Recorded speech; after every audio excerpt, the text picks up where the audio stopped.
Jadi judul kitab ini Bidayatul Mutafaqqih, permulaan bagi orang yang belajar fikih. Kitab ini sesuai dengan judulnya, wahai saudaraku, kitab yang ringkas dan cocok untuk kita para pemula yang baru belajar fikih.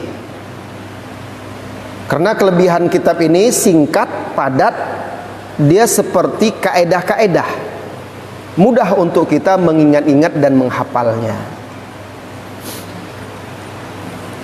Nah, Syekh Wahid Abdus Salam Bali ini, kalau dulu dia dikenal sebagai peruqyah. Masih banyak buku-buku terjemahan ya seputar ruqyah karya beliau. Tapi kemudian beliau lebih fokus lagi untuk ilmu. Setelah itu belajar ke Arab Saudi dari ulama-ulama di sana. Kemudian beliau mulai aktif menulis dan mengajar serta berdakwah.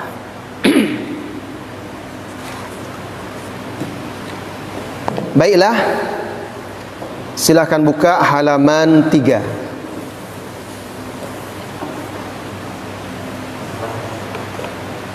Halaman 3. Qala al-muallif, berkata pengarang Syekh Wahid Abdus Salam Bali, Bismillahirrahmanirrahim. Itu ya di halaman 3 itu.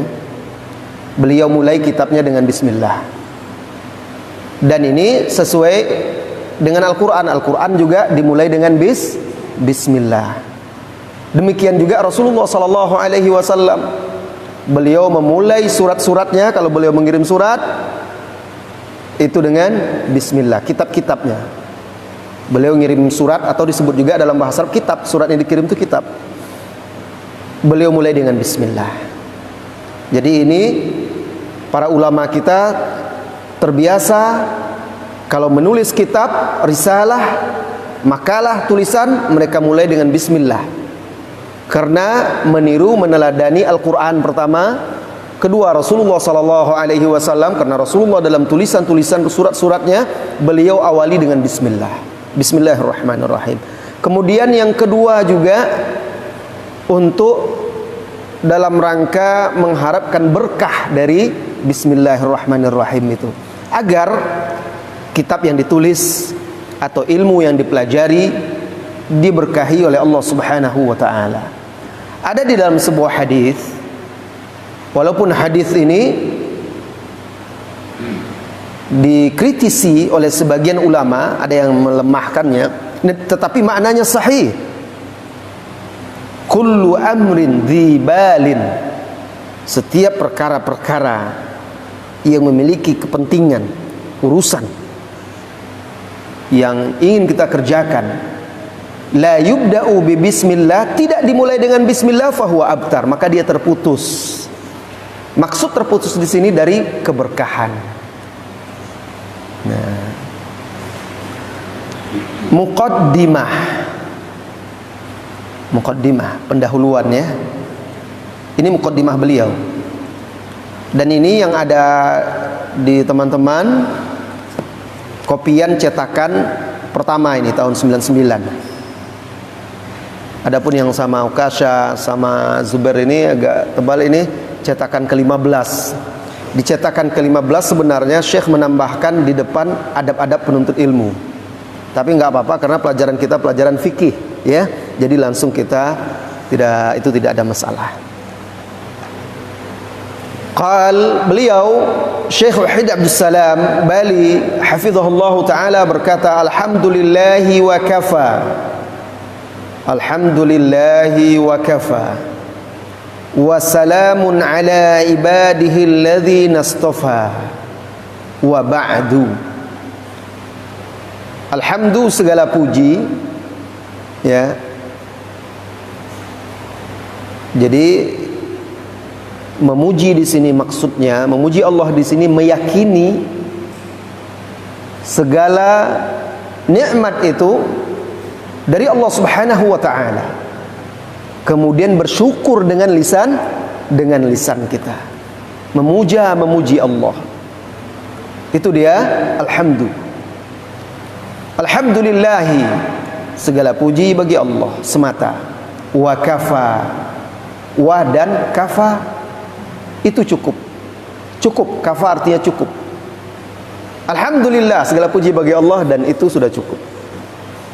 Wassalamun, dan semoga salam, selawat dan salam maksudnya, ala, atas ibadihi, hambanya, hamba-hambanya, maksudnya para nabi dan rasul, alladzina, ya, yang istofa, terpilih.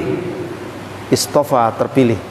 Makanya salah satu sifat Nabi SAW itu disebut juga Al-Mustafa, yang terpilih. Nah, jadi kalau ada orang namanya Mustafa itu terpilih. Kalau Mustashfa itu rumah sakit. Nah, hati-hati ya, nanti salah nama pula kan, nama anak Mustashfa, rumah sakit namanya. Beliau melanjutkan, fahadha mukhtasarun, fahadha mukhtasarun fil fikhi yadbutu syawaridahu. Artinya fahadha, fa maka, hadha ini, maka ini adalah mukhtasarun. Mukhtasarun artinya ringkasan.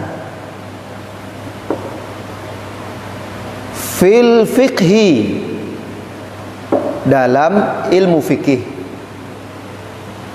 Jadi beliau memang sudah sebutkan bahwa ini ringkasan, dan memang ringkas dia. Kalau kita ingin menuntut ilmu itu harus dimulai dari kitab-kitab yang kecil dulu. Ada orang nggak sabaran dia, dibelinya kitab-kitab yang besar, penuh di situ dengan pendapat-pendapat yang beragam. Sudah dibaca bingung dia. Nah, ini gimana ini? Mana banyak kali pendapat, setiap pendapat ada dalilnya. Mana yang rajih, mana yang ini? Akhirnya dia bingung sendiri. Karena untuk membaca kitab-kitab, buku-buku ulama yang besar harus ada ilmunya lagi. Oleh karena itu, jika kita ingin kokoh keilmuan kita, belajar mulai dari kitab-kitab kecil dulu, yang singkat-singkat, yang dasar-dasar. Selesai paham baru pindah yang lebih besar lagi. Ini dia metode para ulama menuntut ilmu. Ini adalah kitab yang ringkas atau ringkasan di dalam fikih. Yatbutu. Yatbutu itu menghimpun.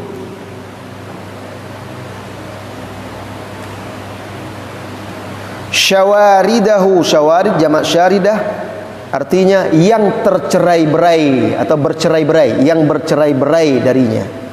Maksudnya begini, permasalahan-permasalahan fikih itu banyak bertebaran di kitab-kitab para ulama.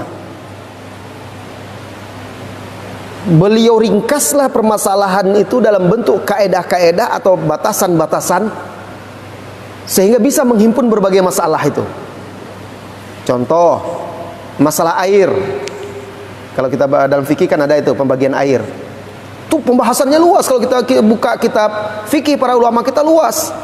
Maka dia himpun hanya dalam beberapa kaedah-kaedah saja, sehingga mudah kita mengikat ilmu itu dengan kaedah tersebut. Menghimpun yang bercerai-berai atau berserakan dari fikih itu di kitab-kitab para ulama. Wa yajma'u qawaidahu. Wa, dan yajma'u mengumpulkan, dan mengumpulkan kaidah-kaidahnya. Jadi dari muqaddimah ini, wahai ikhwah semuanya, kita paham kitab ini seperti apa sih? Bagaimana? Kalau kita baca kitab seperti itu. Jadi sebelum kita buka isi kitab, dalam membaca buku atau kitab itu baca muqaddimahnya dulu. Jadi kita tahu bagaimana pengarang ini menyusun kitabnya.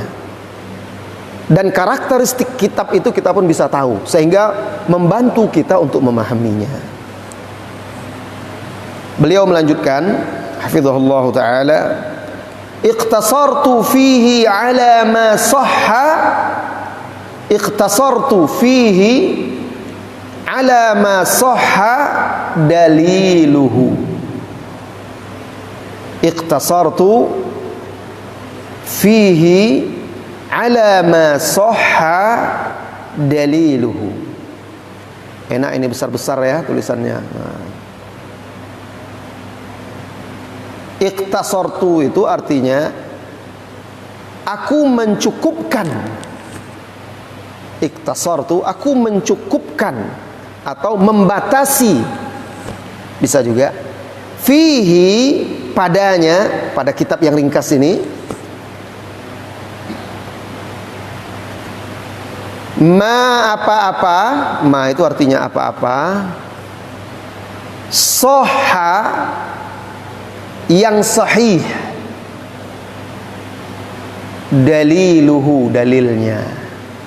Saya ulangi, aku membatasi atau mencukupkan di dalam kitab yang ringkas ini atas apa-apa yang sahih dalilnya. Maksudnya supaya kitab ini bisa ringkas, beliau pilih hanya perkara-perkara yang dalilnya sahih.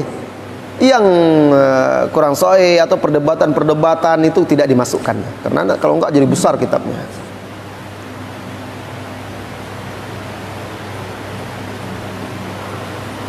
Warojaha,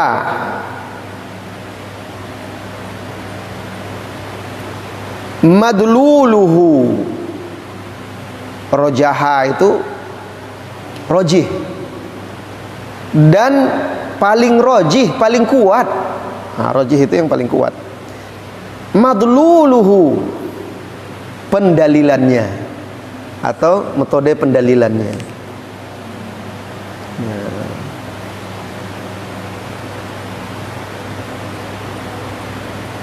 Coba di situ, Ahmad ada kitabnya, dapat.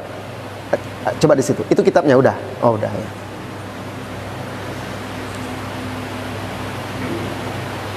Ya, warajaha, dan yang paling kuat madluluhu, pendalilannya. Warattabtuhu, tasydid ya, rattaba. Warattabtuhu ala abwabi manaris sabili. Manaris sabili,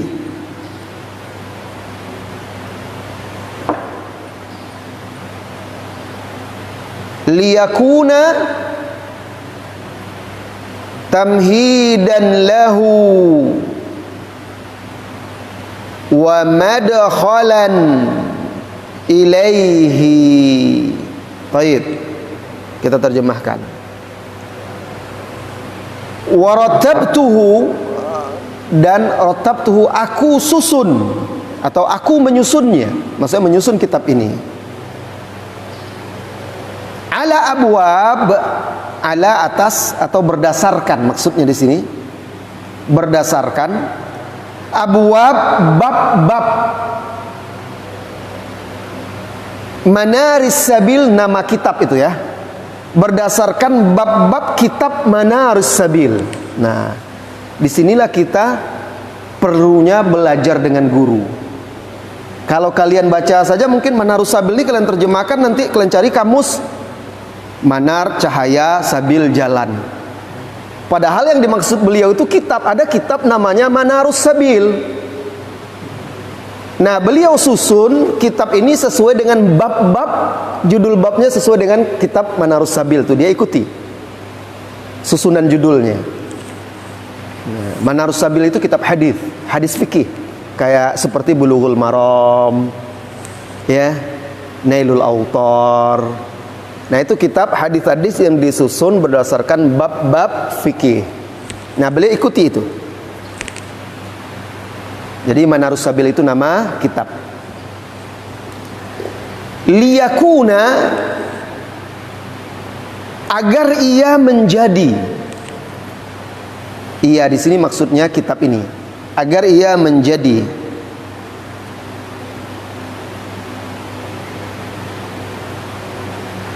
Tamhidan lahu, tamhid pendahuluan.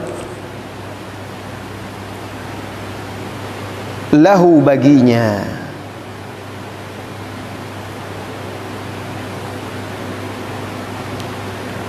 Wa madkhalan ilaihi, madkhalan itu pintu masuk, dan pintu masuk ilaihi kepadanya. Maksud beliau karang kitab ini, Bidayatul Mutafaqqih ini, dan beliau susun bab-babnya berdasarkan bab kitab Manarus Sabil. Tujuannya agar siapa yang mempelajari kitab ini mudah nanti belajar kitab Manarus Sabil. Jadi ini seperti muqaddimah, pendahuluan untuk kitab itu. Kalau kita paham ini, lalu kita belajar kitab Manarus Sabil, setelah itu mudah bagi kita untuk memahaminya. Nah, ini tujuannya. Jadi seolah-olah ini ringkasan dari kitab atau kesimpulan-kesimpulan dari kitab Manarus Sabil. Wa asmaituhu bidayatal mutafaqqih wa as'alullaha an yusliha niyatina wa yulhimana rushdana. Asmaituhu, aku menamakannya, dan aku menamakannya, nama kitab ini Bidayah al-Mutafaqqih. Jadi beliau beri nama kitabnya ini Bidayatul Mutafaqqih. Bidayatul Mutafaqqih tadi artinya sudah saya jelaskan. Bidayah artinya awal atau permulaan. Sedangkan mutafaqqih artinya orang yang belajar fikih. Wa as'alullah, dan saya memohon kepada Allah, an yusliha, agar ia memperbaiki niyatina, niat kita. Kenapa beliau katakan ini? Dalam menuntut ilmu, dalam menuliskan buku, dalam mempelajari agama, yang pertama harus ikhlas, niat harus diperbaiki. Kalau niat tidak lurus atau kurang lurus, maka hasilnya pun tidak seperti yang diinginkan. Wa yulhimana, dan agar Allah mengilhamkan kepada kita. Yulhimana itu mengilhamkan kepada kita. Rushdana, petunjuk atau bimbingan untuk kita. Itu muqaddimah ya. Jadi itu muqaddimah beliau. Langsung kita masuki pembahasan yang pertama di halaman 6. Kalau halaman 4 ini itu daftar apa isinya ya, susunan daftar isinya. Halaman 6. Qala al-Syekh al-Muallif al-Syekh Wahid Abdul Salam Bali hafizahullah taala, babul miyahi. Nah, yang pertama, bab pertama, babu al-miyahi. Bab itu bab, pintu untuk masuk. Di sini pintu untuk masuk dalam permasalahan ini. Al-miyah artinya air.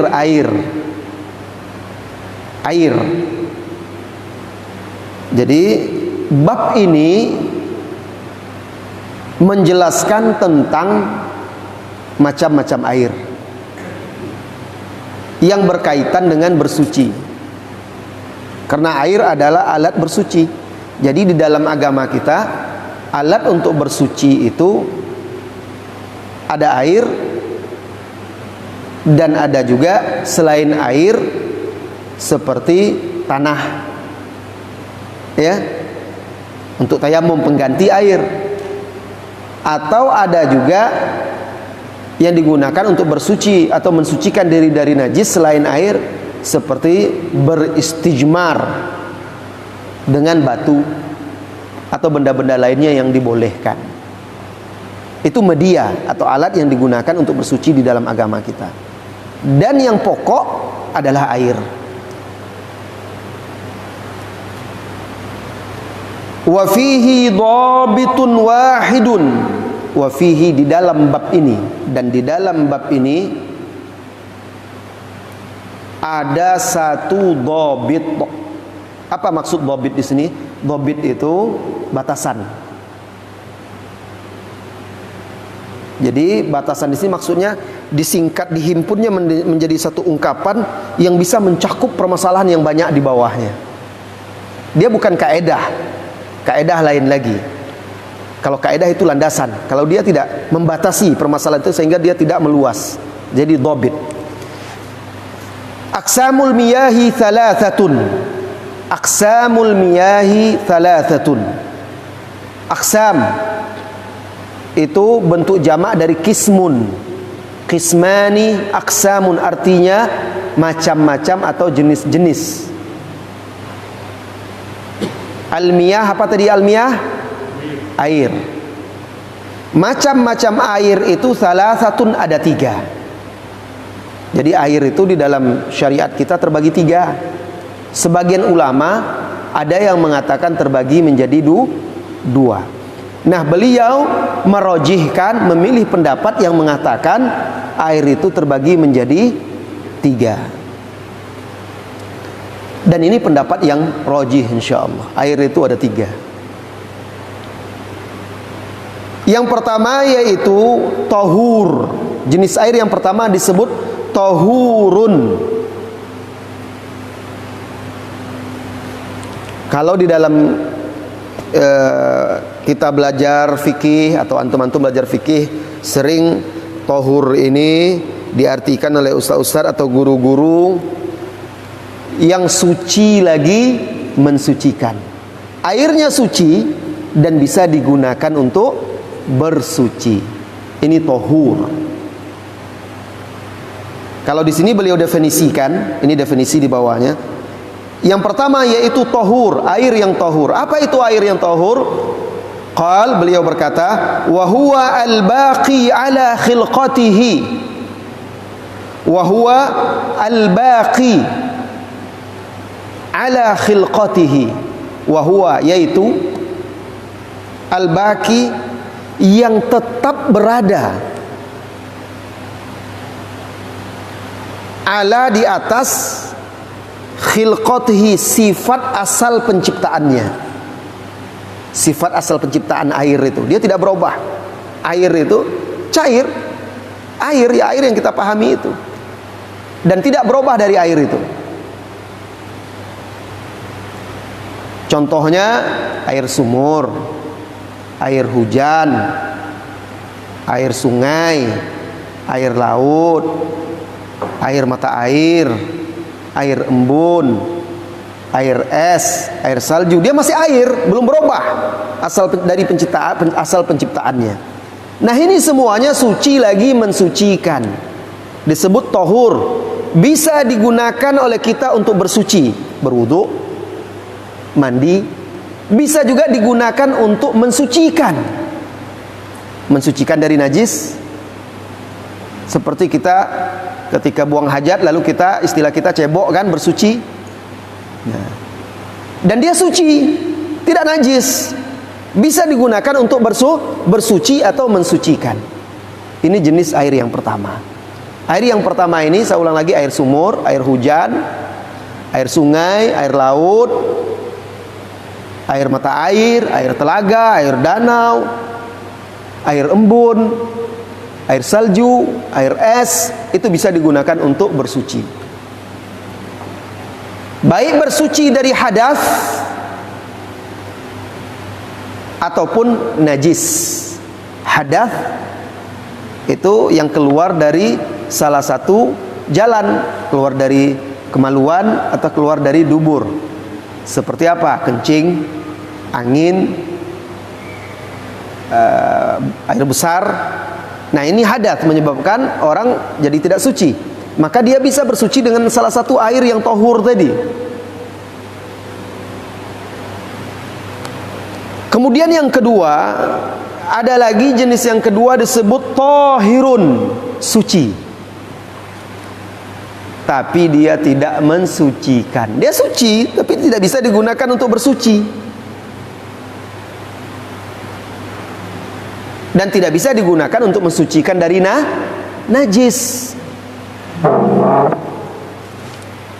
Contohnya air kopi. Nah,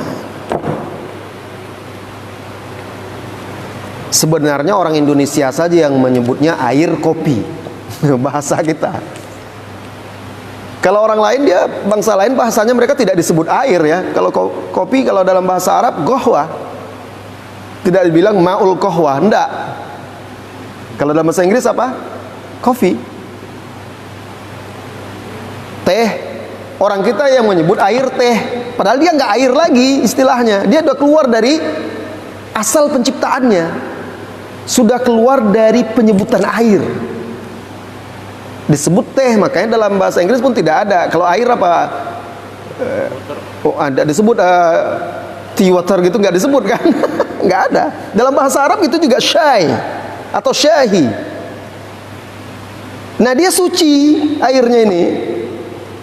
Dia suci, makanya kita boleh meminumnya. Dan mengenai diri kita tidak najis. Tetapi dia tidak bisa digunakan untuk bersuci. Tidak bisa, tidak sah digunakan untuk berwudu ini. Kopi, mandi junub pula dengan air kopi. Nggak bisa, nggak sah. Ya. Nah, kenapa? Karena dia sudah keluar dari asal penciptaan dia. Maka di sini beliau definisikan, wa huwa alladhi khalatahu wa huwa alladhi khalatahu tahirun fa akhrajahu an itlaqihi. Artikan, wa huwa, yaitu definisinya, alladhi, yang khalatahu, mencampurinya, tahirun, sesuatu yang suci. Baik, air suci, teh suci tidak? Suci. Ketika teh mencampuri air, berubah dia. Tapi kalau sedikit, hanya seperti ini, tidak berubah dia, hanya sedikit aja, tidak berubah dia dari air dia. Dia belum berubah dari mutlak airnya. Ini masih bisa. Nah, teh, zat atau benda yang suci, mencampurinya sehingga berubah dia, berubah warnanya, berubah rasanya, berubah sifatnya, ya kan? Dia tetap suci, tetapi fa akhrajahu, lalu mengeluarkannya, itu fa akhrajahu, lalu mengeluarkannya an itlaqihi, dari kemutlakannya, kemutlakan air itu. Maka tidak disebut air lagi, tapi air teh kata orang kita. Air susu, padahal susu, air susu juga disebut.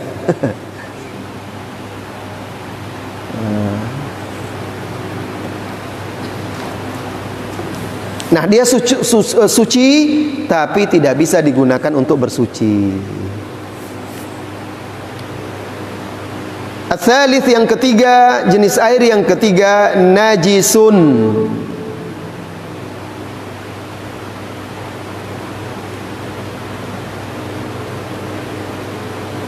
Wahuwa, yaitu najisun, bahasa kitanya najis, dari bahasa Arab itu.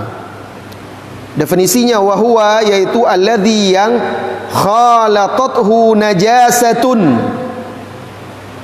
khalatathu, yang bercampur dengannya najasa, najis, faghayyarat, lalu merubah, ahada awsafihi, ahada, salah satu, awsafihi, sifatnya. Jadi sifat air itu ada tiga, wahai ikhwah, akhwat. Sifat air itu ada tiga. Yang pertama, bau. Yang kedua, warna. Yang ketiga, rasa. Kalau ada najis yang masuk ke dalamnya, berubah salah satu saja dari sifat itu, maka dia najis. Ini kaedahnya, ya. Jadi enak kita kalau paham ini, kita jadi tahu kita. Misalnya jatuh tai cecak. Tai cecak najis, tai cecak ya. Berubah baunya, najis dia. Walaupun warnanya enggak berubah, walaupun rasanya enggak berubah. Atau orang mungkin kencing, menetes kencingnya dalam ember kan, berubah baunya, pesing. Warna nggak berubah misalnya, rasa nggak berubah ketika antum, tapi terbau. Oh, berarti nggak bisa ini. Bau najis. Atau berubah warnanya. Bisa jadi dia nggak bau tapi warnanya terpengaruh najisnya. Atau rasanya. Makanya air comberan walaupun dia mengalir, comberan tahu ya, aliran dari kamar mandi di rumah-rumah itu, got itu, dia kan bau najisnya tercium, sudah berubah dia bau dan rasa. Walaupun dia bening karena dia mengalir itu, dia jadi bening kan, tapi dia baunya dan rasanya sudah berubah, makanya dia najis. Dan ini bukan saja tidak bisa bersuci, harus dibersihkan, karena kalau mengenai kita dia juga akan najis, harus dibersihkan. Ini pembagian air. Sebagian ulama membagi hanya dua, yaitu tohur dan najis. Kata mereka air itu hanya ada dua, air yang tohur, suci lagi mensucikan, atau najis. Tetapi pendapat yang rajih ada tiga. Buktinya air kopi, air teh ya, itu dia suci, tapi tidak bisa digunakan untuk bersuci. Contoh yang lain, air sabun, air yang bercampur dengan sabun, busa-busa dia kan, udah berubah dia. Tapi kalau sedikit perubahannya tidak mengeluarkan air itu dari kemutlakannya, itu masih bisa digunakan untuk bersuci. Baik, kita pindah pembahasan berikutnya. Selesai kita bab yang pertama. Thaniyan atau atsani babul aniyati. Bab al-aniyah. Al-aniyati ini perkakas. Nah, ini membahas tentang perkakas, piring, gelas, cangkir dan sejenisnya. Apa kaitannya dengan bersuci itu, Ustaz? Oh, ada kaitannya, karena bisa dipakai tempatnya untuk tempat air, dan ini bisa mempengaruhi air. Makanya dibahas di dalam kitab Thaharah. Apalagi dahulu juga sebagian dari perkakas itu ada yang terbuat dari kulit. Kantong air dulu, ember, ada yang terbuat dari kulit untuk menampung air. Maka dibahas ini. Ketika kulitnya najis, itu juga bisa berpengaruh kepada airnya. Wa fihi khamsatu dawabit. Dalam bab perkakas ini ada 5. Wa fihi, dan di dalamnya khamsa, 5 dawabit, 5 dhabit, 5 batasan.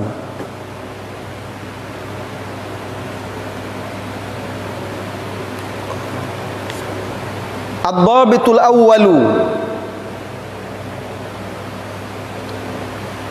yubahu isti'malu kullil aniyati illa adh-dhahaba wal fiddata. Yubahu artinya dimubahkan, dibolehkan. Isti'malu menggunakan, kulli semua, al-aniyati bejana atau perkakas, illa adh-dhahaba wal fiddah, illa kecuali adh-dhahaba wal fiddah, emas dan perak. Jadi boleh kita menggunakan cangkir apa saja selain emas dan perak. Boleh kita pakai piring apa saja selain emas dan perak. Boleh kita pakai mangkuk, sendok apa saja selain yang terbuat dari emas dan perak. Cerek apa saja kecuali yang terbuat dari emas dan perak. Adapun emas dan perak itu diharamkan oleh Rasulullah SAW. Haram di dalam syariat Islam, dan dalil-dalilnya tegas sekali di Sahih Bukhari, Sahih Muslim dan lain-lainnya. Bahkan diancam orang yang makan pakai piring emas atau perak itu diancam dengan api neraka. Apa hikmahnya? Hikmahnya salah satunya dijelaskan oleh para ulama, itu akan membuat sedih orang-orang yang miskin. Sebagian dari orang miskin makan aja susah, nampak orang kaya makan pakai piring emas, minum pakai cangkir perak misalnya, tentu semakin patah hatinya, sedih. Ini orang tidak peduli dengan saudara-saudaranya, sombong, dan juga itu menggambarkan kesombongan. Ini yang kedua, hikmah yang kedua. Maka dilarang kita makan dan minum pakai perkakas dari emas dan perak. Ini ad-dhabit yang pertama, yaitu dibolehkan memakai segala macam bentuk perkakas kecuali yang terbuat dari emas dan perak. Ad-dhabitut tsani, batasan yang kedua, aniyatul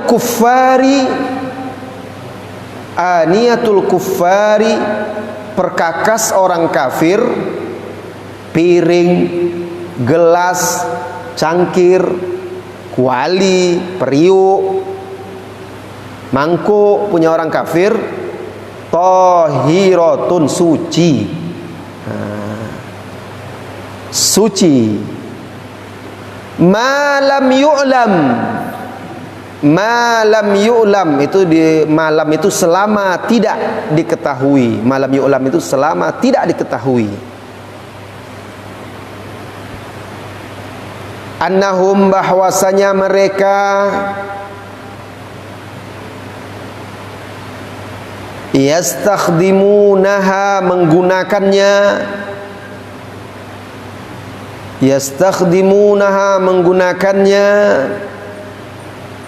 fi,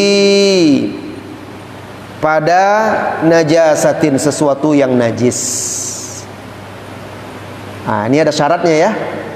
Jadi perkakas orang kafir itu suci dengan syarat mereka tidak menggunakannya dengan sesuatu yang najis.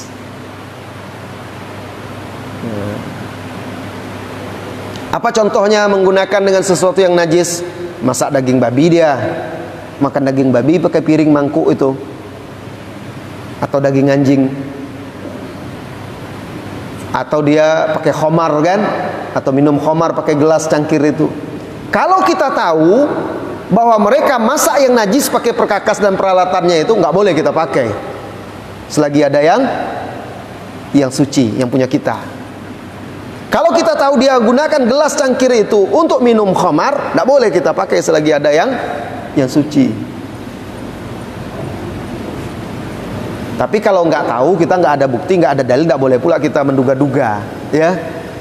Nggak boleh pula kita menduga-duga. Misalnya kita ada rumah makan punya orang non muslim, tapi dia masakannya masakan yang halal. Kadang kan ada sebagian rumah makan itu yang bosnya orang muslim. Kadang kedai-kedai kopi ya, orang non muslim itu di dekat daerah Pasar Bawah misalnya kan, ada kedai-kedai kopi itu, ada Cina-Cina yang non muslim.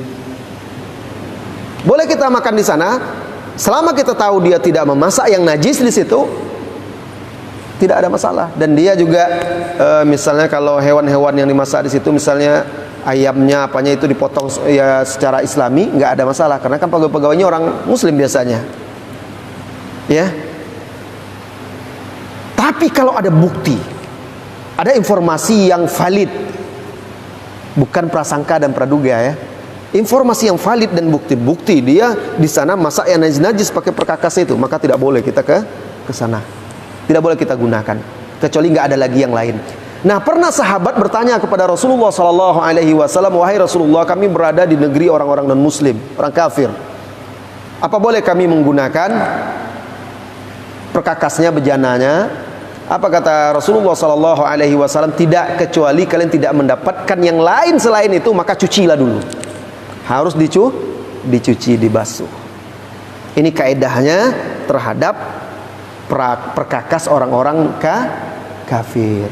Asalnya suci kecuali mereka menggunakannya untuk sesuatu yang najis. Paham ya? Alhamdulillah. Paham Kasyah? Ad-dhabitu tsalits, batasan yang ketiga.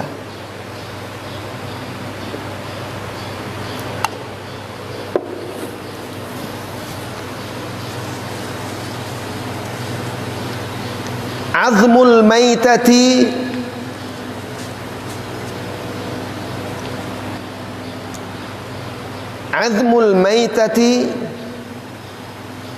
wa qarnuha. Azmul itu tulang bangkai hewan maksudnya, tulang bangkai hewan. Azmul maitati, tulang bangkai hewan. Wa qarnuha, dan tanduknya.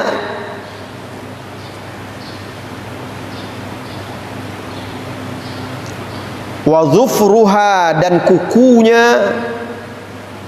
Kalau dia berkuku. Kalau zufur itu yang berkuku tajam. Zufur kayak ayam kan tajam, runcing, atau jenis burung. Wa hafiruha, ini kuku juga, tapi untuk hafir itu kuku juga, tapi untuk hewan berkaki 4 seperti kuda, kerbau, itu hafir namanya ya, kukunya. Atau kambing. Kalau zufur itu yang runcing. Kalau ini yang seperti kambing, sapi, kerbau, itu hafir juga. Hafir namanya. Jadi saya ulangi lagi, azmul maitati, tulang dari hewan yang mati, wa qarnuha, dan tanduknya, wa zufruha, dan kukunya, wa hafiruha, dan kukunya untuk hewan ternak seperti kerbau, sapi, kambing dan sejenisnya, termasuk onta di sini. Wa sya'ruha, dan rambutnya. Wa sufuha, dan bulunya. Loh Ustaz, apa beda rambut dengan bulu? Sya'ar, rambut yang bulunya seperti kambing, lurus-lurus. Kalau suf itu bulunya yang seperti domba, wool. Nah, itu membedakannya. Sapi kan ada bulu gitu. Nah, kemudian kambing ada bulu, ayam ada bulu. Kalau suf itu untuk domba, wool, bulunya yang wool. Warishuha, rish ini bulu untuk burung, ayam, sejenis yang unggas. Tohirun, adalah suci. Jadi hukumnya suci ya, tanduk itu suci. Nah, kuku suci, walaupun dia bangkai udah mati, karena dia kering dan darah tidak mengalir di situ. Ya, darah tidak mengalir. Makanya tanduk kalau patah kan tidak keluar darah kan, kecuali patahnya itu dari akarnya. Kuku juga bisa dipotong kan, tidak keluar darah. Makanya orang bisa dipotong kuku kuda, tidak keluar darah, kecuali dia bagian terkena akarnya. Karena darah tidak sampai ke situ, makanya dia tidak, kalau bangkai dia tidak berpengaruh. Perhatikan di sini wahai ikhwah semuanya, di sini tidak disebutkan kulit. Nah, beda. Kenapa? Karena kulit ada jaringan dan dia berhubungan langsung dengan bangkai itu. Maka dia bisa busuk seperti bangkai. Tapi kalau tulang kan dia tidak busuk. Kalau kuku dia tidak busuk. Rambut, bulu, woolnya tidak busuk. Kulit harus disamak dulu. Dihilangkan dagingnya, sisa-sisa dagingnya, dibasuh, dihilangkan baunya, dijemur, baru bisa dia suci nantinya.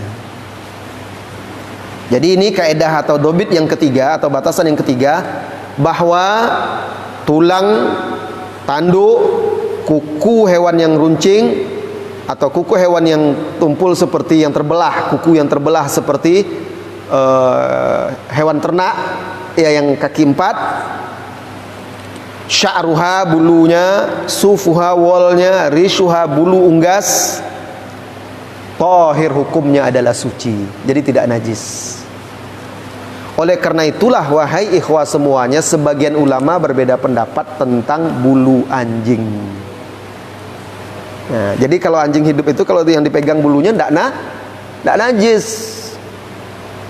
Nah, oleh karena ini masalahnya, sebagian ulama mengatakan seperti, kecuali kata ulama kalau basah, dia berkeringat, ya. Nah, itu berbeda. Cuma perlu diketahui anjing tidak berkeringat dia. Anjing nggak punya pori-pori, ya. Anjing itu mengeluarkan keringatnya dari lidahnya. Makanya kalau anjing kepanasan dia menjulurkan lidah, menetes-netes liurnya itu mengeluarkan hawa panasnya. Beda dengan kucing. Kalau kucing masih tetap ada pori-pori. Tapi itu sebagai, saya ingin sampaikan ada perbedaan pendapat ulama di sana karena adanya keterangan ini. Namun yang selain dari itu ulama sepakat ya, selain daripada anjing, hewan-hewan yang tidak najis itulah, itu bulunya itu tidak najis. Berbeda dengan kulit. Kulit hukumnya berbeda, lain. Nah, ini dia yang keempat. Ad-dhabitur rabi', batasan yang keempat. Jami'u juludil maitati, jami'u juludil maitati tatharu bid-dibaghi illa al-kalba wal khinzira. Jami' artinya apa? Semua. Jami', seluruh. Berbeda dengan jami'. Lain lagi, hati-hati. Bahasa Arab itu beda panjang pendek saja bisa merubah makna. Jami', lain lagi. Jami' itu menghimpun, mengumpulkan. Yang menghimpun, yang mengumpulkan. Maka dinamakan masjid jami', karena di masjid yang besar yang menghimpun orang banyak. Disebut di kita masjid raya kan, masjid jami' itu. Kalau jami' itu semua. Semua julud kulit. Semua kulit maitat, bangkai itu hewan yang mati tanpa disembelih. Maitah, seluruh kulit bangkai tatharu bisa suci atau dapat suci bid-dibagh dengan dibagh. Dibagh itu disamak bahasa kitanya. Jadi sisa-sisa darah, sisa-sisa daging itu dihilangkan kemudian dibasuh. Kalau dahulu dicampur dengan daun-daun tertentu yang menghilangkan bau. Kalau sekarang sudah banyak, bisa ada sabun dan segala macam ya. Sebagian kadang direbus dulu. Nah, dia direndam dengan air panas biar rontok dia, sisa-sisa dagingnya itu mudah menghilangkannya. Nah, itu dijemur kering sehingga tidak ada bau lagi, disamak. Kecuali illa al-kalb wal khinzir, anjing dan babi, nggak bisa disamak. Disamak pun dia tetap najis. Nah, karena kedua hewan ini babi juga jelas di dalam Al-Qur'an disebutkan ya keharamannya. Tegas-tegas di situ dikatakan hurimat alaikumul maitatu wad-damu wa lahmul khinzir. Diharamkan atas kalian di surah Al-Maidah ayat 3 itu, hurimat alaikumul maitatu, diharamkan atas kalian memakan bangkai, wad-damu, darah, wa lahmul khinzir, dan daging babi.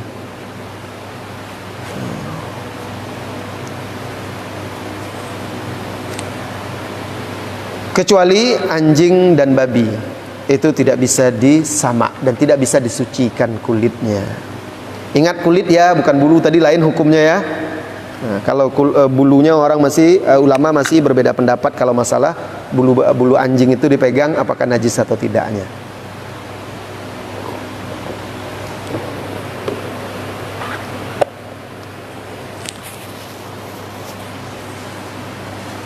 Ad-dhabitul khamis.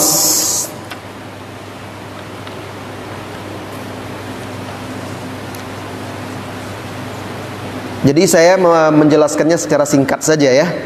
Nanti kalau ada yang kurang paham silakan ditanyakan. Karena tujuan kita itu belajar praktis, ringkas, secara bertahap. Nanti selesai kita ini baru yang agak lebih besar lagi, lebih luas lagi pembahasannya. Jadi saya tidak jelaskan secara terperinci perbedaan-perbedaan pendapat ulama, kecuali hanya isyarat saja, sedikit-sedikit saja. Ad-dhabitul khamis, batasan yang kelima. Yusannu taghtiyatul aniyati wa ika'ul asqiyati wa ighlaqul abwabi wa dzikru ismillahi 'alaiha 'indan naumi. Saya ulangi dan saya terjemahkan. Yusannu, disunnahkan. Yusannu itu disunnahkan. Taghtiyatu, menutup. Taghtiyah itu menutup.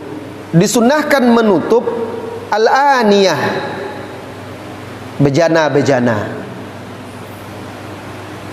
gelas, cangkir. Itu kalau di rumah disunahkan ditutup, apalagi malam hari. Banyak hikmahnya, ya. Hikmahnya diantaranya biar terjaga kebersihannya, debu-debu tidak masuk. Kadang kita main ambil gelas saja sudah terbuka lama, debu-debu, ambil air minum langsung. Belum lagi kalau malam kadang datang cecak di jilat-jilatnya. Cecak itu ada penyakit-penyakit, maka sunnah kita membunuhnya. Atau kadang tikus, ya. Dan selebih itu di dalam kitab Zadul Ma'ad, Al-Imam Ibnu Qayyim Al-Jauziyah juga menjelaskan, ada dibawakannya hadis, dalam sekali setahun itu ada wabah turun di malam hari. Wabah. Maka disunahkan kita malam, kita nggak tahu kapannya, disunahkan kita malam kita mau tidur tutup, ya, gelas-gelas itu, cangkir-cangkir itu, biar nggak masuk penyakit-penyakit. Wa ikaul asqiyati,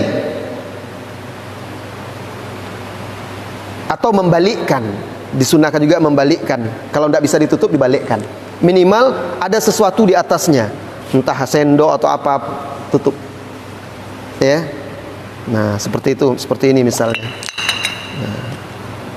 Dan kalau kita malam bangun mau minum, ada gelas terbuka, nggak usah dipakai, kecuali dicuci dahulu. Asqiyah itu kantong-kantong air, itu disunahkan juga ditutup. Kalau dulu kan kantong air dari kulit diikat, ya.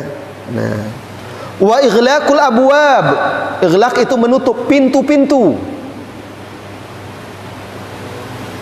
Kalau sudah mau tidur tutup pintu, atau waktu maghrib, ya, itu waktu maghrib itu disunahkan betul, pintu ditutup, jendela, pintu itu ditutup. Karena itu waktu berkeliarannya, keluar dan berkeliarannya syaitan, pergantian siang dan malam. Maka sunnah ditutup. Kalau sudah lewat maghrib dan malam, mau dibuka lagi, kalau kita masih belum boleh. Tapi nanti tidur tutup lagi. Nah, itu juga banyak hikmahnya. Biar syaitan tidak masuk lah, biar maling nggak masuk, biar hewan-hewan yang berbahaya tidak masuk juga. Banyak hikmahnya. Kalau orang-orang yang tidak paham kan, maghrib pun pintu masih terbuka lebar, anak masih berkeliaran juga. Padahal Rasulullah SAW memerintahkan kalau maghrib itu anak-anak suruh masuk, pintu dan jendela ditutup. Nah, itu sunnahnya. Wa dzikru smullahi 'alaiha indan naum, wa dzikru smillahi 'alaiha indan naum, dan menyebutkan dan membaca bismillah atasnya. Ya, dibacakan bismillah, nama Allah di gelas-gelas kita ketika kita mau tidur. Tutup, baca bismillah, bismillah, tutup. Yang terbuka, ya. Atau minimal kalau tidak ada penutup, dibalikkan. Ini batasan yang kelima tentang perkakas. Nah, semua pembahasan fikih dalam bab perkakas ini terhimpun di sini. Nanti kalau di kitab-kitab yang besar dibahas hukum ini, perbedaan pendapat ulama ini, dalilnya ini, semuanya mengerucut ke sini, dan ini adalah kesimpulan dari pendapat-pendapat yang paling kuat, yang paling rajih. Nah, sehingga memudahkan kita untuk memahaminya. Enak kita mengingatnya. Jadi sekarang kita sudah tahu, biasakan anak-anak kita, keluarga kita seperti itu di rumah, tutup gelas dan segala macam. Kalau kita betul-betul hidupkan sunnah-sunnah Nabi itu Sallallahu Alaihi Wasallam, kita jaga, kita praktekkan pada diri kita, pasti banyak sekali faedah dan manfaatnya. Baik, kita lanjutkan. Bab yang ketiga, babu qada'il hajati. Bab menjelaskan tentang qada', hukum-hukum menunaikan hajat. Qada' itu menunaikan. Qada' artinya menunaikan. Jadi bab ini membahas tentang hukum-hukum yang berkaitan dengan menunaikan hajat. Jadi hukum-hukum yang berkaitan dengan menunaikan hajat ini ada hukum-hukum yang haram dilakukan ketika buang hajat. Ada pula yang makruh dilakukan ketika buang hajat. Ada pula yang sunnah dilakukan ketika buang hajat. Wa fihi thalathatu dawabit. Wa fihi, dan di dalam bab ini ada 3 dhabit, 3 batasan. Ad-dhabitul awal, batasan yang pertama, ma yahrumu, perkara yang diharamkan yang berkaitan dengan buang hajat. Apa saja perkara yang diharamkan? Al-awwal, yang pertama, istiqbalul qiblati wastidbaruha bila hail. Istiqbalul qiblati. Apa artinya istiqbalul qiblah? Menghadap kiblat. Istiqbal itu menghadap, mengarah atau menghadap. Menghadap ke kiblat, wastidbaruha atau membelakangi kiblat. Bila, dengan tanpa hail, pembatas. Ini haram. Buang air, baik air kecil ataupun air besar, ke arah kiblat tanpa ada pembatas, atau membelakangi kiblat tanpa ada pembatas. Maksudnya tanpa ada pembatasnya apa Ustaz? Ya di alam terbuka lah misalnya. Kalau WC kan jelas ada pembatas kan. Walaupun yang afdol kalau kita buat WC, tempat buang hajat, jangan menghadap ke kiblat. Jangan pula membelakangi posisinya kita duduk itu. Diserongkan. WC itu dibuat. Itu lebih selamat dan sesuai dengan adab-adabnya. Kalau dia ada pembatas, itu hanya sebatas makruh. Sebagian ulama membolehkan. Tapi kalau tidak ada pembatas, sepakat semuanya nggak boleh. Ada hadis dari Abu Sa'id Al-Khudri, diriwayatkan oleh Al-Imam Al-Bukhari.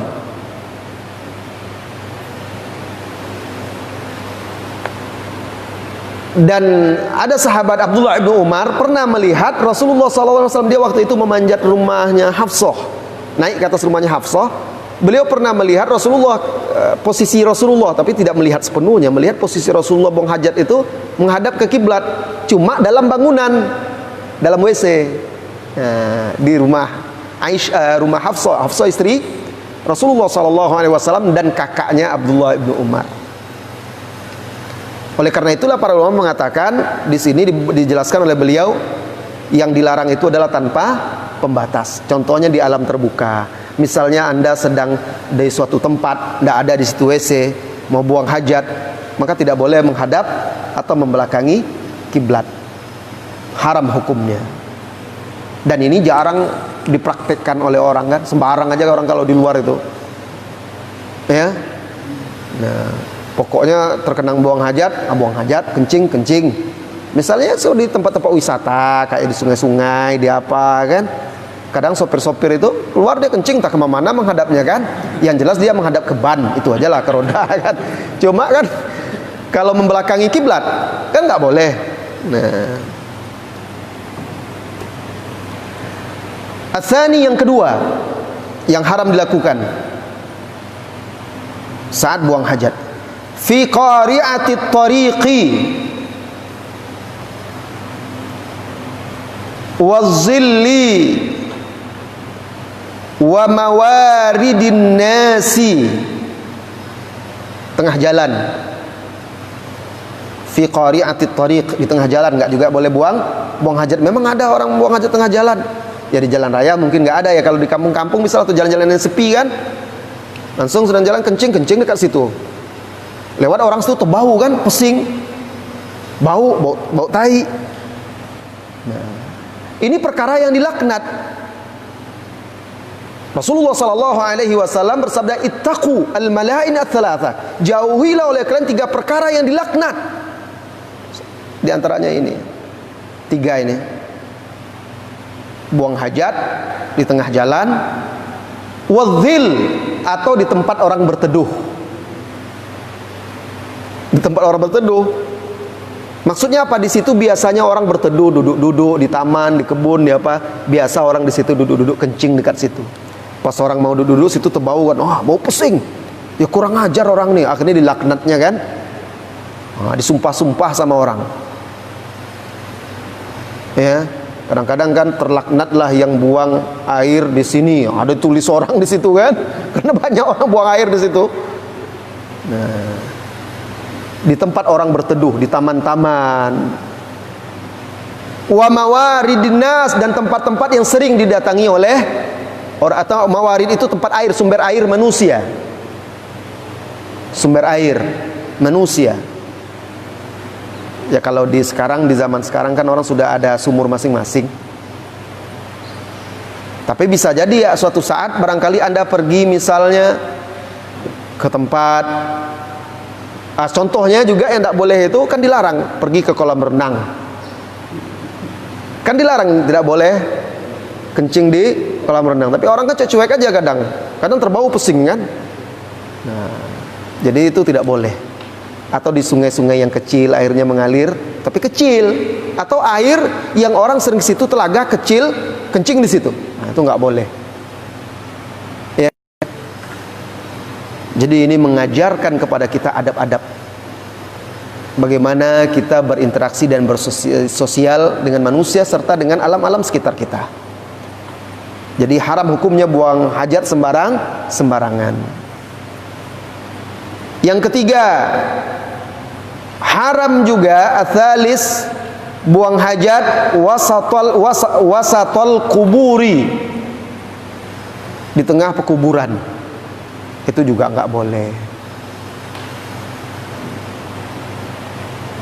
Kenapa? Karena itu menyakiti mayit-mayit di sana. Maka kita nggak boleh duduk di atas kuburan, nggak boleh menginjak kuburan, karena itu akan mengusik dan mengganggu si mayit yang ada di sana.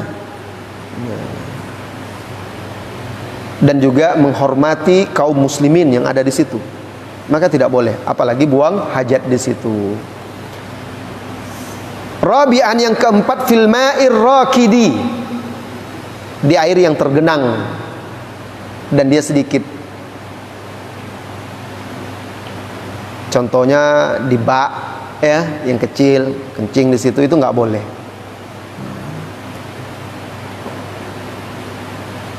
Yang kelima, fil masjidi, kencing di dalam masjid nggak boleh juga. Loh, memang ada orang kencing dalam masjid? Ada kejadian di zaman Rasulullah Sallallahu Alaihi Wasallam di dalam hadisnya Abu Hurairah yang diriwayatkan oleh Bukhari dan juga Muslim. Ketika datang orang Arab Badui, dia nggak tahu orang Arab Badui ini, orang kampung yang belum belajar agama. Dia Muslim, cuma belum paham. Terbiasa di kampungnya mau kencing kan sembarangan aja, mungkin cari tempatnya agak sepi kencing, pergi ke sudut kencing, di bawah pohon kencing, dekat batu kencing dia situ. Sekali dia pergi ke Madinah, datang masuk ke masjid Nabi Sallallahu Alaihi Wasallam dengan para sahabatnya ketika itu. Lalu mungkin dia sudah sesak kali ya mau kencing, pergi dia ke salah satu sudut di belakang sudut masjid itu, kencing dia di situ. Sahabat Nabi Sallallahu Alaihi Wasallam yang melihat kejadian itu berdiri mereka semuanya, hampir saja mereka pukul orang itu. Kok ini masjid, kencing di masjid? Hampir saja mereka pukul lagi. Dicegah oleh Rasulullah Sallallahu Alaihi Wasallam. Biarkan dia selesaikan kencingnya. Subhanallah. Jadi Islam itu nggak ada main keras-keras saja ya, main hajar, nggak ada. Takutlah dia kalau dikeroyok waktu itu, kan takut dia itu, lari dia terbirit-birit, mungkin keluar pula dia dari agama nanti. Dia orang awam, orang yang belum paham. Maka kita menghadapi orang awam itu harus dengan kasih sayang, harus dengan kelembutan. Nggak bisa dengan kekerasan mendakwahkan agama ini. Setelah selesai orang itu kencing, Rasulullah Shallallahu Alaihi Wasallam perintahkan sahabat mengambil air 1 ember, lalu siram. Ah, ini buktinya itu najis ya, disiram, dibersihkan.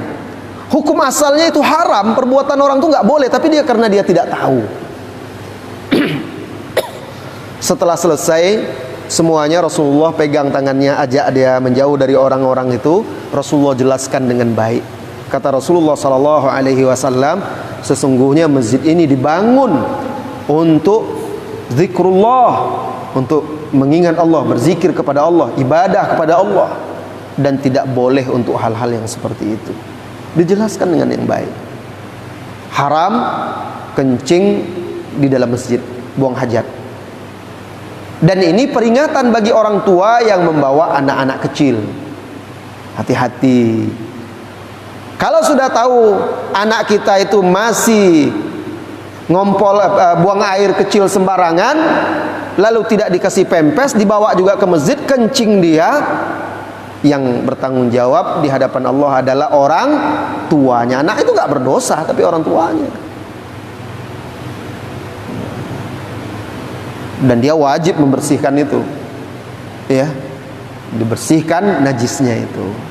Maka hati-hati kalau jamaah-jamaah yang rajin ke masjid membawa anak-anak yang kecil, kalau masih sering kencing atau sembarangan, kasihlah pempes, atau jangan dulu dibawa ke masjid, agar tidak, untuk menjaga kemuliaan masjid itu dan juga tidak mengganggu jamaah yang lainnya. As-sadis, yang keenam, termasuk yang diharamkan berkaitan dengan qada'il hajah, buang hajat, al-istinja, bersuci dengan birauthin, dengan kotoran. Kotoran di sini maksudnya kotoran sapi, onta yang sudah mengering. Nah, jadi istinja itu kan bisa dengan batu atau sesuatu yang mengganti, sesuatu yang suci, pengganti air. Nah, dahulu orang-orang dahulu itu tai-tai sapi atau onta yang ternak udah mengeras itu digunakannya untuk istinja, maka dilarang. Tidak boleh azmin, begitu juga tidak boleh beristinja dengan tulang onta misalnya, kerbau kan istinja dengan itu. Mungkin saking banyaknya dahulu hewannya, jadi bisa berserak-serak itu ya, banyak. Au ta'amin, atau dengan sesuatu yang dimakan, itu juga tidak boleh. Makanan itu haram, karena itu tabzir dengan makanan, dan itu membuang-buang makanan yang halal untuk sesuatu yang najis, itu haram hukumnya. Jadi tidak boleh beristinja dengan kotoran, rauth dan azmin, tulang. Di dalam hadis lain ada dijelaskan kenapa kita dilarang beristinja dengan kotoran ternak itu dan juga dengan tulang. Rasulullah mengatakan karena itu adalah makanan saudara kalian dari kalangan jin. Jin-jin muslim. Di sini kita tahu betapa mulianya manusia diangkat oleh Allah, diberi makanan yang baik-baik. Nah, makanan mereka itu dari bangsa jin, makanan tulang-tulang itu. Tapi kita lihat Ustaz, tulang itu kok tidak habis-habis, masih tersisa. Itu kan alamnya gaib, bukan alam kita. Jadi makannya bukan nampak kayak kita gitu, nggak tahu kita bagaimana dia makan, gaib. Yang penting kita yakini hadis Rasulullah Sallallahu Alaihi Wasallam, kita imani sebagai bukti keimanan kita kepada beliau, bahwa beliau berbicara berdasarkan wahyu. Ini perkara yang diharamkan ada 6 tadi ya. Ad-dhabitu tsani, batasan yang kedua, ma yukrahu, perkara-perkara yang makruh, dibenci. Dia tidak sampai haram, tapi dia makruh, tidak disukai.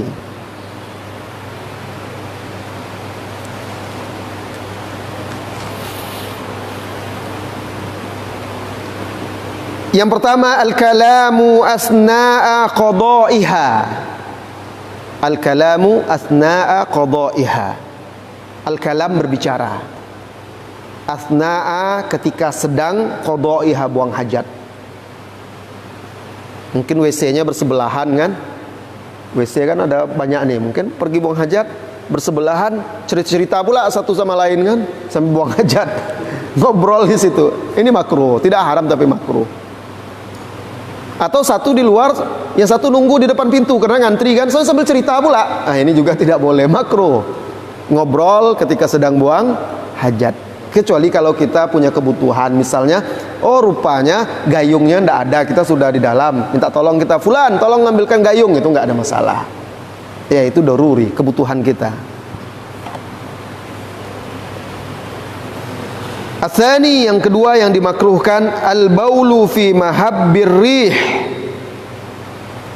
kencing di tempat angin bertiup, tempat kawasan yang situ tempat lalunya angin, karena akan membawa baunya ke tempat orang yang mungkin di situ memang menjadi biasanya angin bertiup di situ kuat. Nah, kencing kita itu tidak makruh hukumnya, bukan haram ya, makruh.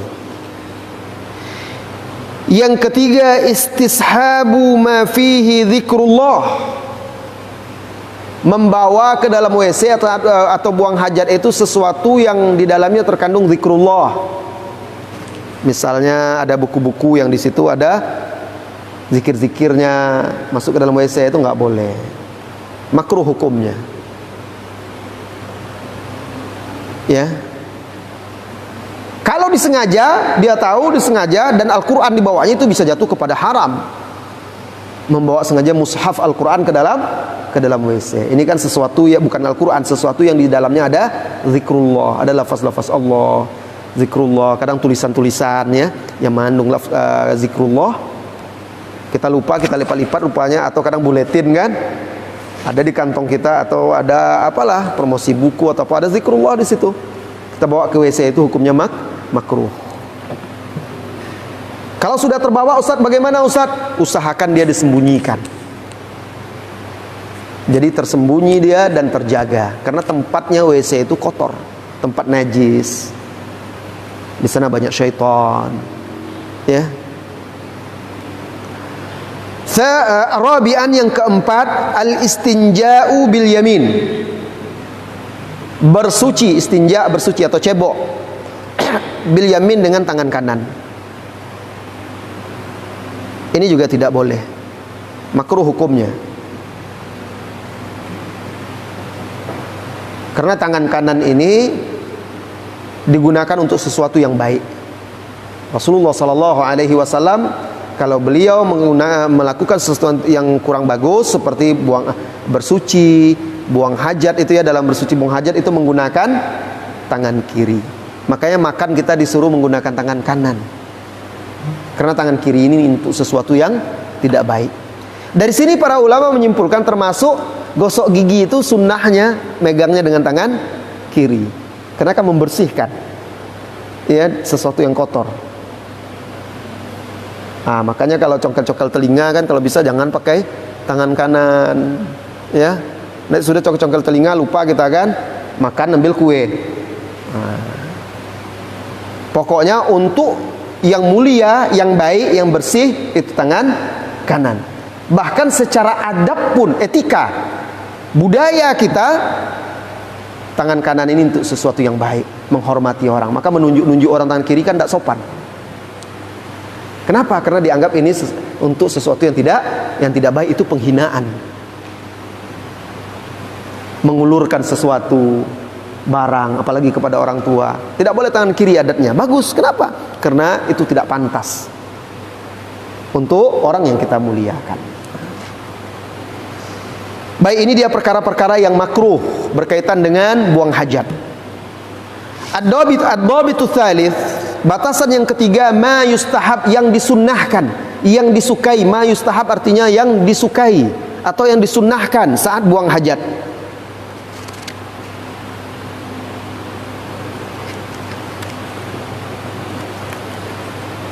Yang pertama, disunnahkan al-basmalatu. Al-basmalah, mengucapkan bismillah. Wal isti'adzatu, dan berta'awuz, berlindung kepada Allah. Qabla ad-dukhul, sebelum masuk ke tempat buang hajat. Jadi disunahkan kita baca bismillahi Allahumma inni a'udzubika minal khubuthi wal khaba'ith. Aku berlindung kepadamu ya Allah dari jin-jin, setan-setan yang betina maupun yang jantan. Ini menunjukkan WC itu tempatnya setan, jin. Makanya tidak boleh kita lama-lama di WC itu. Sesuai kebutuhannya, kalau sudah berak ya sudah, buang airnya sudah, ngapain lama-lama.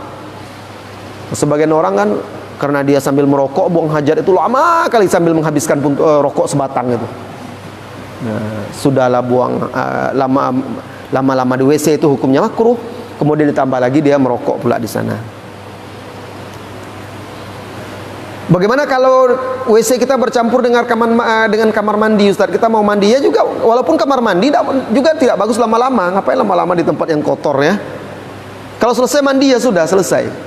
Nah, adab yang kedua atau yang disunahkan kedua, perkara yang disunahkan kedua, taqdimur rijlil yusra fid dukhul. Taqdimu, mendahulukan. Taqdim itu mendahulukan. Ar-rijlil yusra, kaki yang kiri. Fid dukhul, ketika masuk. Wal yumna, dan kaki kanan. Fil khuruji, ketika keluar.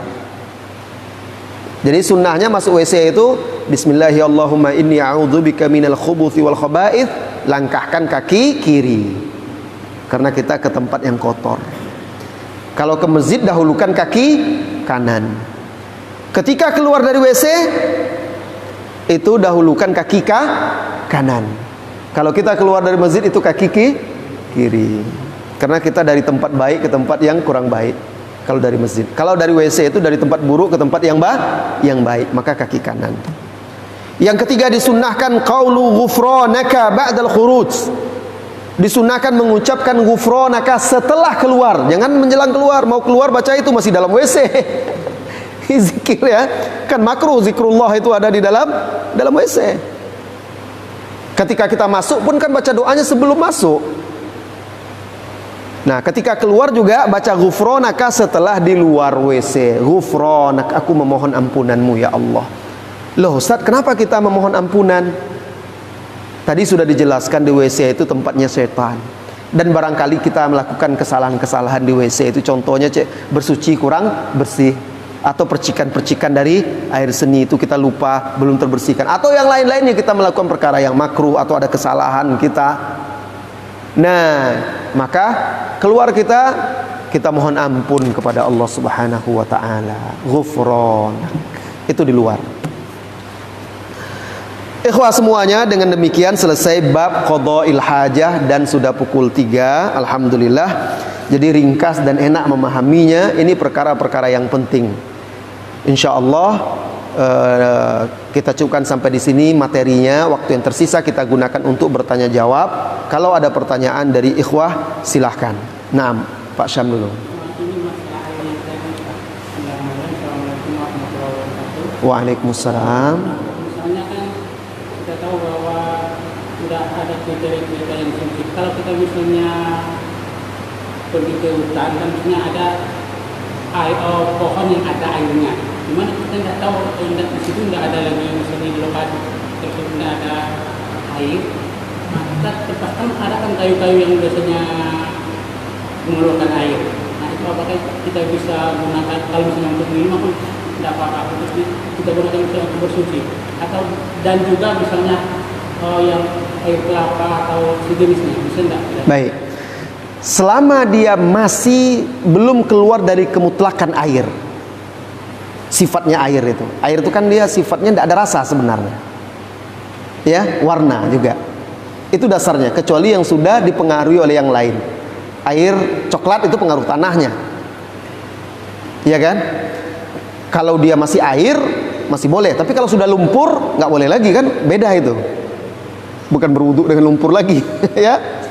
Nah, bagaimana dengan air kelapa? Air kelapa dia tidak lagi murni air.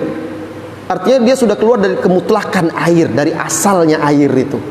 Makanya air kelapa itu rasanya manis, warnanya keruh. Jadi dia punya warna, punya rasa. Ada air dari akar-akar misalnya, atau dari batang pohon tertentu. Nah, kalau kita potong keluar dia, Selama dia masih air, karena sebagian pohon itu dia bukan beda dengan kelapa ya.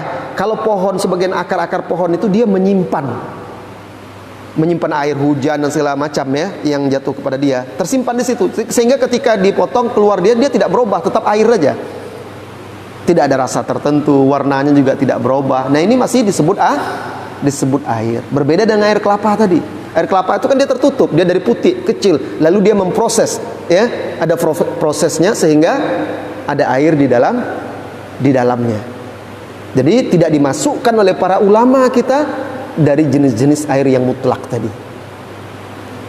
Ya, jadi kalau dia misalnya air bajaka kata orang sekarang, air bajaka itu kan macam-macam tuh. Nah, di hutan kita kurang air, ambil air itu, bisa diminum atau dari pohon-pohon tertentu atau dari pucuk-pucuk pohon.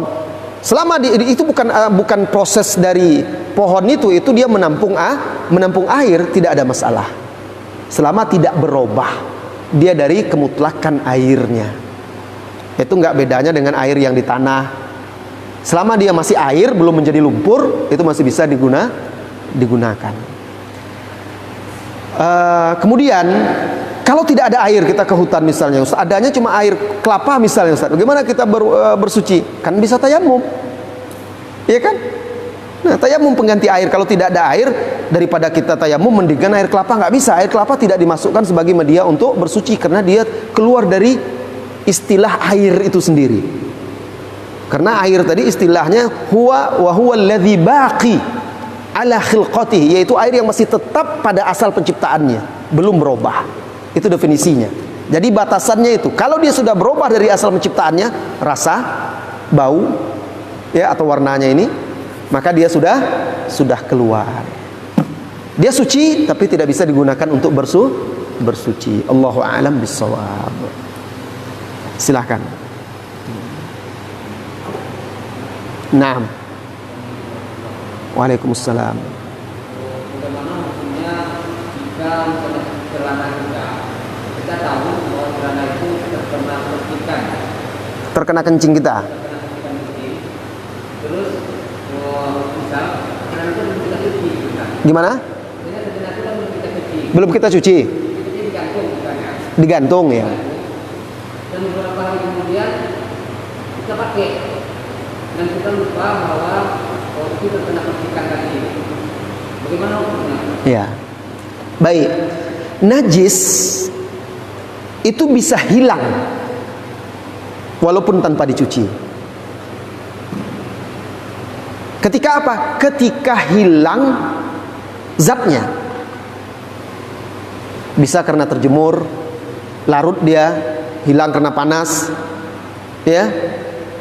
Kenapa? Karena hukum itu ada kaedah. Hukum itu berlaku dengan adanya sebab. Apabila sebabnya hilang, maka hukum pun terangkat. Misal najisnya itu karena kencing. Kalau kencingnya sudah hilang karena sudah berhari-hari, nggak ada bau pesingnya lagi, ya kan? Nggak ada bekasnya lagi, maka otomatis itu bisa menjadi suci. Makanya kalau dijemur misalnya, ya, hilang dia. Tetapi kalau ternyata masih ada pesing-pesingnya, itu masih ada najisnya, wajib dicuci, wajib dibasuh itu. Atau ada bekasnya, itu wajib dibasuh. Berarti masih ada zat najisnya di sana, ya. Allahu a'lam bissawab. Tapi kalau sudah hilang, tidak ada lagi efek-efeknya itu, pengaruhnya itu tidak masalah insyaallah. Jadi ada kaidah al-hukmu taduru ma'a illatihi. Hukum itu berlaku dengan adanya sebab. Ketika sebab hilang, maka hukum pun terangkat. Misalnya di sini ada najis, ada anak kencing tidak dibersihkan, tapi sudah seminggu hilang dia udah. Ya karena ada debu-debu, terangkat ada debu, panas, terjemur, kering, menguap apa dan segala macam, tidak ada lagi udah. Dicium pun tidak ada lagi bau pesingnya dan segala macam ya. Ini dengan sendirinya najis itulah sudah hilang dan sudah larut dia. Nah. Allahu a'lam bissawab. Silakan. Ya.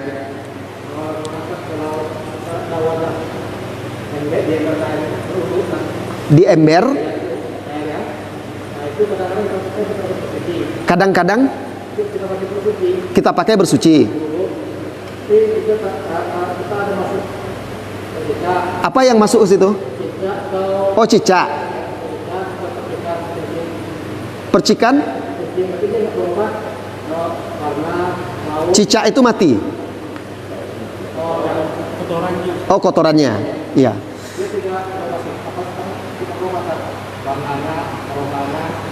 Ya, kalau seandainya tidak berubah salah satu dari 3 sifat itu, maka dia tetap suci lagi mensucikan. Berarti najis tidak berpengaruh pada dia. Lihat tadi kaedahnya kan, air yang najis itu adalah, ini kaedah, maka itu penting kita mempelajari kaedah itu. Air yang najis itu adalah air yang bercampur atau dicampuri oleh sesuatu yang najis, lalu merubah salah satu dari sifatnya. Sifatnya ada 3: bau, warna, atau rasa. Kalau berubah salah satu saja, tentu kalau tai cicak satu kan tidak akan berubah dia warnanya. Mungkin bau, karena dia juga bau loh tai cicak itu. Kalau tidak percaya cobalah cium. Nah, atau sedikit, kecuali airnya sangat sedikit. Kecuali airnya sangat sedikit, misal 1 gelas. 1 gelas ini ada kencing setetes termasuk. Nah, ini menurut salah syekh kami, guru kami, Syekh Abdul Muhsin Al-Abbad, ketika dia mengajar kami, beliau mengajar fikih kami, ayah dari Syekh Abdul Razak, ya. Syekh Abdul Muhsin Al-Abbad salah seorang ulama senior sekarang di Madinah dan sudah cukup tua, ulama hadis. Alhamdulillah, beliau mengajar kami di kelas dahulu ngajar fikih. Kalau masuk ke sini, waktu itu ditanya bagaimana Ustaz Syekh kalau seandainya ada najis dalam itu. Oke, tetes kalau seandainya ada kencing tertetes di sini, kamu mau minum nggak dia? Kan sedikit cuma, nggak mau nih. Nah, seperti itu, karena airnya sedikit dan kemungkinan besar terpengaruh oleh najisnya. Oleh karena itu sebagian ulama dan ulama-ulama mazhab Syafi'i umumnya, kalau air itu kurang dari 3 kullah. Apa itu 3 kullah? Nanti ada pembahasan kita sampai ke situ, ya. Kalau air itu kurang dari 3 kullah, lalu terkena oleh najis, berubah atau tidak? Berubah atau tidak? Salah satu dari 3 sifat itu, maka dia ikut najis. Itu menurut dalam mazhab Syafi'i. Tapi yang paling rajih insyaallah, ya, walaupun tidak sampai 3 kullah, tapi airnya masih banyak, misal seember.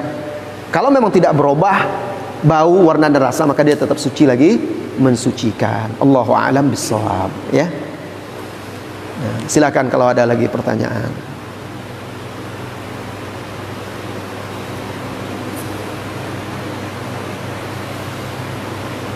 Insyaallah nanti kalau yang hadir maghrib itu tafsir Ibnu Adhari itu adalah tafsir kumpulan faedah-faedah yang saya simpulkan. Saya sudah ketik, cuma belum selesai mengetiknya. Nanti saya kirimkan sedikit filenya di grup WhatsApp biar bisa ditengok, ya. Insyaallah minggu depan sudah selesai satu pembahasan, akan kita print. Jadi itu kesimpulan-kesimpulan atau rangkuman-rangkuman dari berbagai kitab tafsir yang saya simpulkan, yang saya himpun. Nah, itu yang akan kita pelajari insyaallah. Masih ada pertanyaan, silahkan.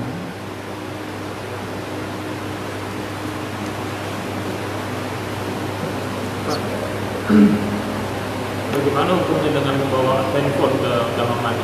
Karena kebiasaan baru. Iya. Di dalamnya ada Al-Qur'an, ada ini, ya. Handphone itu hampir sama dengan otak kita. Apa maksudnya? Bukankah kita hafal surat Al-Fatihah? Berarti kan ada dalam memori kita, kan? Ada surat Al-Ikhlas, ada sebagian hafal An-Naba, ada Al-Baqarah, ada 30 juz dalam kepalanya. Boleh tidak dia masuk dalam WC? Boleh, karena gimana dia mau buang aja? Boleh. Dia kan bawa Al-Quran, cuma kan di dalam kepalanya, artinya tersimpan. Tapi ketika dia baca di dalam WC itu tidak boleh. Sama seperti handphone juga. Kalau dalam WC diaktifkan, dibuka Al-Qurannya, itu nggak boleh. Tapi ketika dia dimatikan, ditutup programnya itu, kan, ya dia tersimpan dalam memorinya, nggak nampak lagi. Jadi nggak apa-apa. Dia sama seperti itu. Nah, ya. Dan juga di sini saya ingin sampaikan, sebagian dari kaum muslimin menjadikan nada dering dia ada kadang potongan ayat-ayat Al-Quran, ayat kursi, atau mungkin dari qori yang terkenal. Dia sangat suka, ngefans dengan qori itu, diambilnya lah potongan-potongan ayatnya, atau kadang potongan hadis dijadikannya sebagai nada dering, atau kadang ceramah-ceramah ustadznya dijadikan sebagai nada dering atau azan. Nah, ini tidak bagus. Karena dalam kondisi-kondisi tertentu malah menjadi pelecehan. Ya kan? Dia ceramah ustadznya, anggaplah ceramah ustadznya kan, disimpannya, taruhnya di sini. Bunyi-bunyi dekat buntutnya ceramah ustadznya kan. Oh, semangat ceramah ustadznya di situ kan, rupa dekat buntutnya bunyinya ditaruhnya. Apalagi ayat Al-Quran. Ya, hadis-hadis, nasihat-nasihat para ulama, azan pula lagi. Kemudian belum lagi kalau ke WC. Di WC terdengar azan. Wah, dalam WC ada azan, rupanya HP dia. Terdengar bacaan Al-Quran. Makanya tidak boleh menjadikan ayat-ayat Al-Quran sebagai nada dering. Bahkan ceramah-ceramah juga sebenarnya tidak cocok sebagai nada dering. Kenapa? Tujuannya kan nasihat, paling tidak jadi kita dengar. Ada orang nelpon, sedang semangatnya Ustaz itu menjelaskan tentang misalnya hukum ini, tiba-tiba kita potong aja karena kita mau mengangkat telepon itu. Apalagi ayat Al-Quran kan, ayat Al-Quran itu kan sunnahnya kita dengarkan. Ini akhirnya kita tutup hanya untuk menelpon orang, padahal kita yang menjadikannya sebagai nada. Ini kan kesannya tidak menghormati ayat-ayat Al-Quran. Azan juga terpotong pula itu pas azan, karena dia udah sering dengar nada dering itu, diangkatnya pas asyhadu an la ilaha, potongnya langsung berubah artinya kan. Maka tidak boleh dijadikan nada dering azan apa yang seperti itu ya. Nah, tidak baik. Bahkan Al-Quran memang tidak boleh sama sekali untuk menjaga kehormatan dan keagungan serta kemuliaan Al-Quran. Kadang-kadang terhimpit sama kita sedang tidur, dia nanti bunyi. Baik, satu pertanyaan lagi boleh? Silakan, terakhir.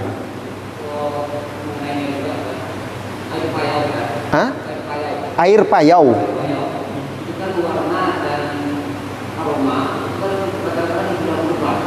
Berubah warna aslinya. Itu warna asli. Iya, air payau aslinya seperti itu. Suci lagi mensucikan. Itu memang aslinya airnya seperti itu, asal penciptaannya air payau itu di laut, antara laut dengan muara, ya itu biasanya airnya payau, pengaruh air asin itu. Tidak ada masalah. Itu masuk ke umuman hadis Rasulullah SAW tentang laut, huwa tahuru ma'uhu al-hillu maitatuhu. Air laut itu suci airnya, lagi mensucikan, dan halal bangkainya. Bangkai hewan-hewan laut maksudnya. Dan payau itu termasuk dia bagian dari laut sebenarnya. Air di pinggir-pinggir tepi-tepi laut, sekitar situ airnya rata-rata payau, ya. Iya. Baik, sampai di situ pertemuan kita untuk materi fikih. Insyaallah tauhid, fikih ini kita lanjutkan pada pertemuan Sabtu depan lagi. Mudah-mudahan kita bisa istiqomah dalam menuntut ilmu. Sampai di sini dan sampai bertemu lagi nanti ba'dal maghrib insyaallah. Wassallallahu wasallam ala nabiyyina Muhammadin walhamdulillahirabbil alamin. Subhanakallahumma wa bihamdika asyhadu an la ilaha illa anta astaghfiruka wa atubu ilaik. Assalamu alaikum warahmatullahi wabarakatuh.